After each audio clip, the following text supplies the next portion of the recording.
يا خاطب الحور الحسان وطالبا بوصالهن بجنة الرحمن، أسرع وحث السير جهدك، إنما مسراك هذا ساعة لزمان. يا خاطب الحور الحسان وطالبا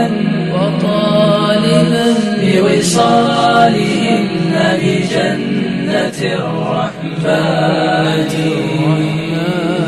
أسرع وحث السير جهدك، إنما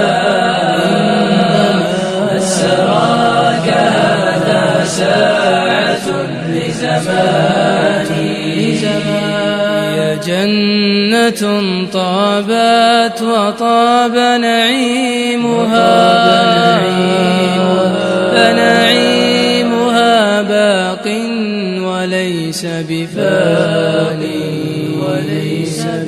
فيها الذي والله لا عين رأت، كلا ولا سمعت به الأذنان،